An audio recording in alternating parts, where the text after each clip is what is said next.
All right, welcome in everyone. You were listening to Bulls Central, and I am joined with me today by another very special guest, a first-time guest of the channel who has been kind enough to meet with us amidst his busy schedule. This guy really does it all. You probably know him most as the PA voice for the Chicago Bulls, but he also is the PA announcer for the Chicago Bears, the Chicago Fire, the Illini Fighting Illini. He also did the 2020 and 2022 NBA All-Star games, and I'm not much of an NBA 2K guy, but I know a lot of you guys are who tune into the channel. He's also one of the voices in NBA 2K22.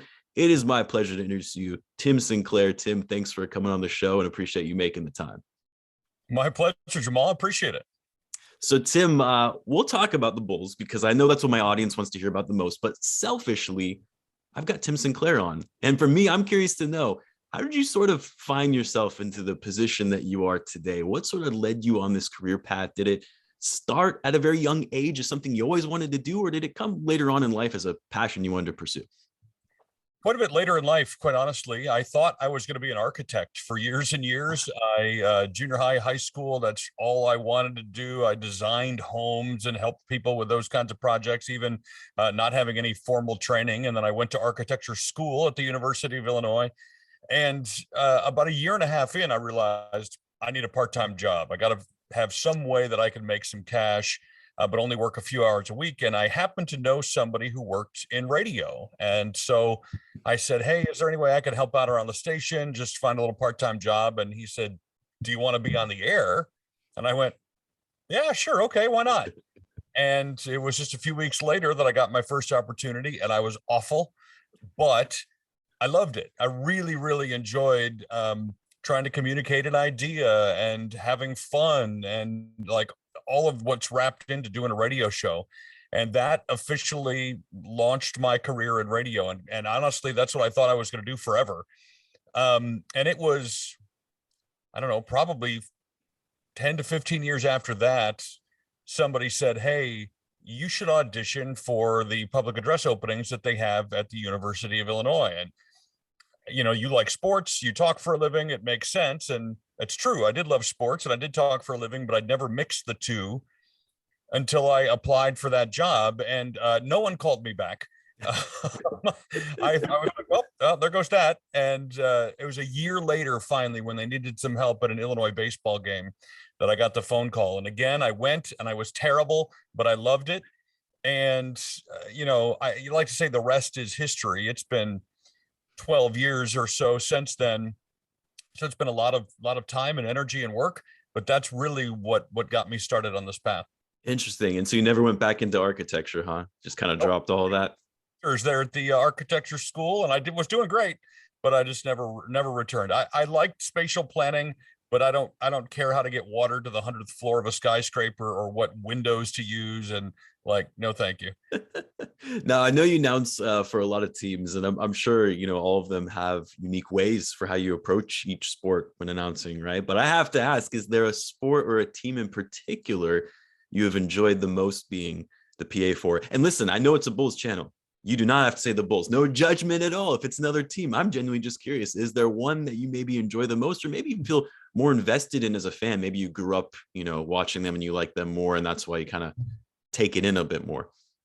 It's kind of like asking, your favorite child. It's a hard one to answer. I figured that was going to be the case. You like them all for different reasons. And I think, basketball, it's what I played growing up. I was born and raised in Detroit. Then we moved to Illinois. And so I was both a Pistons and then became a Bulls fan at exactly the right times, by the way. It was while the Pistons were winning and then while the Bulls were winning. So it worked out great. And I've always been an Illini fan. So when I first got the chance to do Illinois men's basketball, I just finished my 7th season with them. That was kind of a dream come true gig for me, just because of how invested I was in the school. That's where I went, albeit briefly. That's the sport I played, albeit briefly. And really, that was kind of the icing on the cake, or so I thought.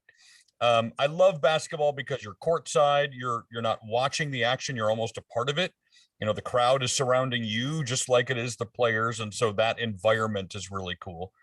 But football, you got 3-4 times the number of people. Instead of 15 or 20,000, you got 60 to 80,000, and it's hard. You've got 22 players to worry about. You're trying to get the right thing at the right time all the time. And there's so much happening. And so I like football for that reason. And then soccer, you just sit back and watch soccer. There's really not a whole lot to say during the game, but Yeah. I've really become a fan of what they call the beautiful game and how it works. And all of a sudden you've got these moments of elation that you've got to jump in and do something. And then the rest is just kicking back and watching some sports. Absolutely. Is it hard as a fan sometimes, the teams that you announce for, and not to get sort of wrapped up into the game, knowing hey, I've got a job to do, emotions aside, while the game is going on. Like for me, when I see the Bulls play, I make a huge play, they're scoring, late in the game, or there's a bad call, I obviously go crazy, whether it's in excitement and frustration. And for you, you're in the stadium with all the excitement and emotion from the crowd as well. And yet you still have to stay focused, announce who scored the bucket, or announce the call from the officials. How do you kind of maintain that composure despite the commotion going around you? And I'm sure you're probably going to be like, come on, Jamal, I'm a professional. This is my job. But humor me. Is it hard to not get wrapped up into the game while doing the job? Occasionally, but quite honestly, it's actually harder for me to be a fan at home just watching it and not be in that mode of who has the ball, where is it going, who's the foul on, making sure I see what I need to see. And it doesn't mean I don't get excited. I consider myself at any team I work for, I'm a fan with a microphone. So I can be excited when the Bulls hit a big three. I try to reflect what the crowd's feeling in that moment. Now, what I can't do is show frustration and disappointment, really. That, Right. that really go along with the job. Certainly not at the officials of the other team. That would be a problem. So I think I do a pretty good job. And because I've been doing it for a while, it comes sort of second nature. Right. But, we're recording this on, I don't even know what day today is, Monday. The 7th, yes. Illini won the Big Ten championship. And I was sitting courtside for that. And, they had confetti and the crowd stormed the court. And, but I didn't ever even want to do that. It never crossed my mind that I should jump out there because I'm just sort of helping everybody else enjoy that moment. And so that's kind of where I try to live, is reflect what the crowd is feeling, maybe should be feeling in a moment, help lead them where they want to be on an emotional level. And I get a lot of enjoyment out of that. Got it. So let's talk about the Bulls, since I know that's what my audience wants to hear about the most. Now, I know you joined the Bulls as the PA announcer. It was pretty recently, right? I believe it was last season. Is that correct? Second season with the Bulls. Got it. And when you joined, there were no fans in the arena. So I guess it's kind of hard to compare to last season's energy and atmosphere at the United Center, since fans weren't able to attend the game until I think it was the final game of the year last season. But what's the energy been like this season at the United Center compared to maybe, say, some of the other teams that you announced for? Yeah, it's incredible. I mean, Chicago fans, when they are given something to cheer for, do it. And that building, United Center, is not only the biggest NBA arena in terms of holding the most fans, got to be one of the loudest. When people are given something to cheer for, and this season they certainly have. And man, it's been. I wear headphones, usually one ear on, one ear off, just so, because I got people talking to me about different things. Right. So I can absorb a little bit of what's happening in the building and yet still hear what I need to hear. And there are times I can't hear what I need to hear because it's just so loud in there, which is fantastic. And, with DeMar's play and Io being from Chicago, people getting extra excited about that. We've got some really flashy dunkers between Zach and Derek Jones Jr. and Wu and all those guys. Like, man, I can't imagine, other than playoff basketball, it getting much better or much louder. What's been the biggest surprise for you of this Bulls team so far this season? If you had to choose one of the biggest things. Man, there are two that jump out. One has got to be DeMar. I mean, everybody knew he was good, but I don't think anybody knew he was MVP conversation good. The one I would probably choose beyond that, or in addition to that, would be Io.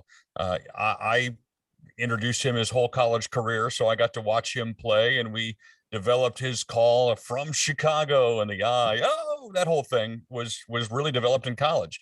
And I thought with his last game in front of no fans last year that would be the last time I would get to say that. In fact, his mom sent me a text and said, "Hey, could you record that call just so we have it? I want to be able to hear it and have it forever." And I said, sure. So I sent that to him.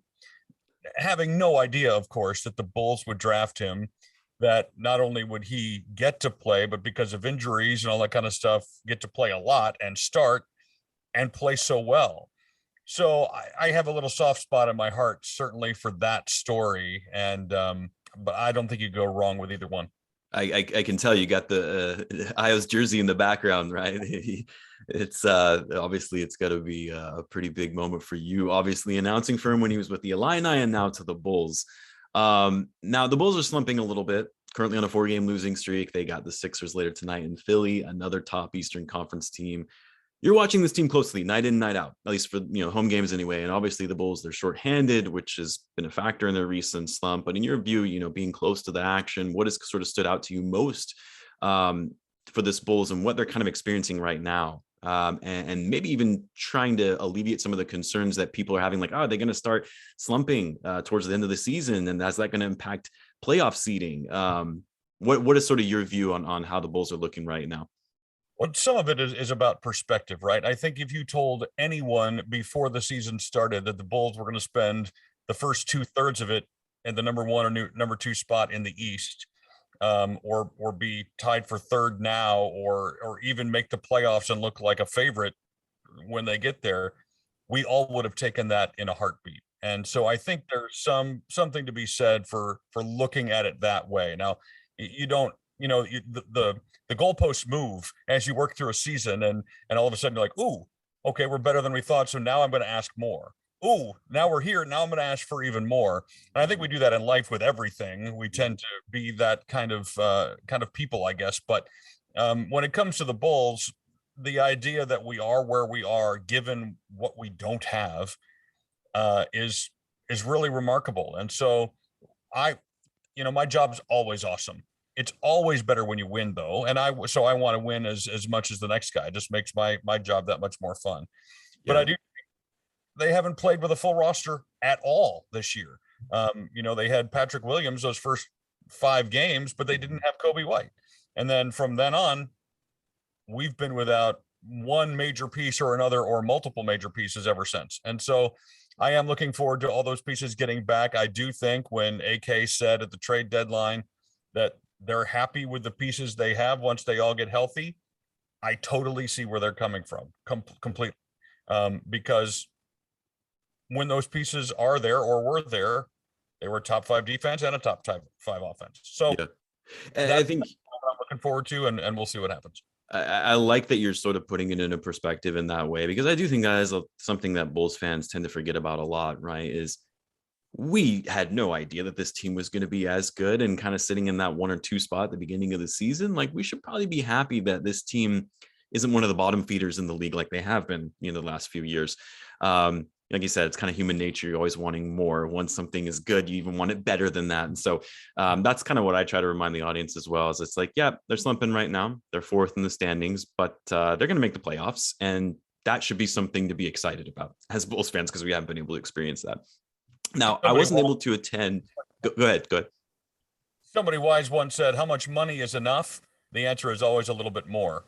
And I think that's kind of the case with this. It's like, oh, just get us to the playoffs. That'll be enough. And then once you're first in the East, everybody's like, we got to stay here for the entirety of the season. And, whether that's realistic or not, I don't know. Yeah. So you were talking about injuries, to all the players. And one guy in particular I was thinking about was Alex Caruso. I wasn't able to attend the game against the Bucks the other night, which was a much anticipated game for Bulls fans because of the background and drama surrounding Grayson Allen's flagrant foul on Caruso, which has since sidelined him. Caruso being a fan favorite, naturally, we're going to take that seriously as he's a key glue guy to this team. I watched the game on TV, but it's not the same when you're at the game live, right? What was the atmosphere like and the hostility in the crowd towards Grayson Allen leading up to the game, right? Because we don't see that on TV, right? All the pregame stuff, and even during the game or timeouts. Because I have to say, for me personally, I expected it to be a bit more hostile in the stadium than what I saw on TV. But again, it's a different view than when you're at the game. Was it as charged in the stadium than maybe it appeared to be on TV? I mean, hostile, I don't know, vocal. They were definitely that. Yeah. He came out to shoot early before most anybody was in the arena. In fact, I think he came out before doors opened, probably for for Obvious reasons. um, and so he was out shooting around and back in the locker room fairly quickly. So most people didn't get a chance to see that. There was a smattering of boos for the people who were there, but I don't think too many people even paid attention. Now, when the team ran out, they definitely got booed. And when I saw he was in the starting lineup, I knew that was going to be a moment. And so I gave it an extra moment after mentioning his name, Yeah. just because I knew that we're going to need a little time. And then we jumped into Giannis. So, and every time we got the ball, people booed. That was sort of a thing throughout the game. It turned into a whole lot of nothing, I think, in terms of, and I think that's the team kind of following their leader's lead in Billy Donovan. Like, he didn't like it as much as the next guy, and he was upset about it when it happened and said as much, as did the players. But when it comes time to get on the court and play, they had to go do that, and it would have been silly to ruin a chance at winning a big game because somebody went and did something dumb and compound what was already an unfortunate incident. So obviously Derrick Jones Jr. got the flagrant one on Grayson. I tend to think that if it had been any other player, they might have let that go, but obviously they knew that tensions were potentially high and they wanted to make sure nothing happened. And I certainly don't blame the guys for that. Yeah, I mean that game, obviously as Bulls fans, you have a sense of I want revenge, right? But at the same time, the best revenge is winning. So I just really wanted the Bulls to win that game, and that's why it was hard, because they were in that game. They had it, right? It was theirs for the taking, and they just kind of, for lack of better words, fell apart in the last couple of minutes or so. But it was just, that was a game that they really could have walked away with a win. They played really well. I mean, despite being shorthanded, you're going against the defending champions. Giannis, who's nearly impossible to stop. They played really well in that game. So I think that was sort of the biggest disappointment for me, was that they lost the game. Agreed. And the game was a great game. Other than not winning it, it was really entertaining. And so, next time, hopefully it'll come out the other way. Yeah. So because I have you here, Tim, I'm curious, what is the most tense or most energetic game for any team or sport you've ever called in your career? I have a guess. Well, not really a guess. I assume it's going to be college, because college atmosphere is just always so much more hyped. That's also probably why it wasn't, you were saying like the Grayson Allen thing. It's like, it wasn't really that big of a deal. It's because NBA games, in terms of the atmosphere and energy from fans, is nothing like it is in college. But anyway, what's sort of been the most memorable game for you? Yeah, your college is a whole different thing, and part of it is because they put all the students right down there close to the. So imagine at an NBA game taking the craziest of all the crazies who were there and putting them in one section next to the court. That's essentially what the college environment's like. And then you've got the band, and you've got, it is quite something. Quite honestly, last night, Illinois, Iowa, that's become a big rivalry in recent years.